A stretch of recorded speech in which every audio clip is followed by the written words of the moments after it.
ভর্তা খেতে আমরা বাঙালিরা তো খুব বেশি পছন্দ করি। পেঁপে ভর্তা, আলু ভর্তা, আরও হরেক রকমের ভর্তা আমরা বানিয়ে খাই, তাই না?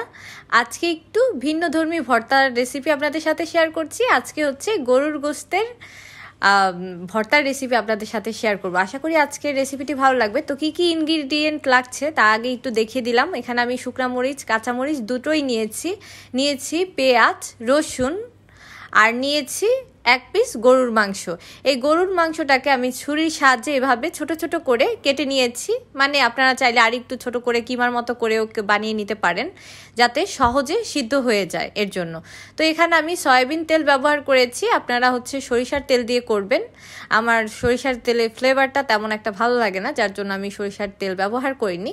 তো সবগুলো দিয়ে দিলাম তেলের মধ্যে, একে একে রসুন, মরিচ, পেঁয়াজ, মাংস সব দিয়ে দিয়েছি। এবার একটু নেড়ে চেড়ে তারপর হচ্ছে পরিমাণ মতো লবণ আর একটু রঙের জন্য হলুদ ব্যবহার করব।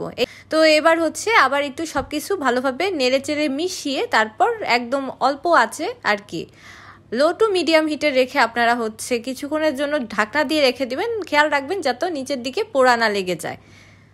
তো এখন হচ্ছে আমি কিছুক্ষণ নাড়াচাড়া করলাম। এখন হচ্ছে ঢাকনা দিয়ে ঢেকে রেখে দেব। 1-2 মিনিট পরে আবার হচ্ছে ঢাকনাটা খুলে চেক করব আসলে কি অবস্থা আছে। এখন অল্প পরিমাণে পানি দিয়ে দেব, যাতে করে মাংস ভালোভাবে সেদ্ধ হয়ে যায়।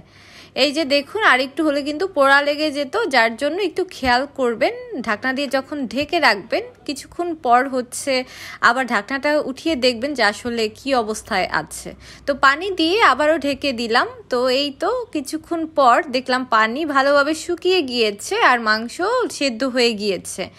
এখন হচ্ছে নামিয়ে হচ্ছে শিলপাটায় বেটে নেব। আর আপনারা চাইলে হচ্ছে ব্লেন্ডারে হচ্ছে ব্লেন্ড করে নিতে পারেন, কিন্তু আমার কাছে মনে হয় পাটায় পিষলেই ভর্তা খেতে মজা লাগে। আর ঝাল ঝাল এই মাংসের ভর্তা খেতে কিন্তু খুবই মজা।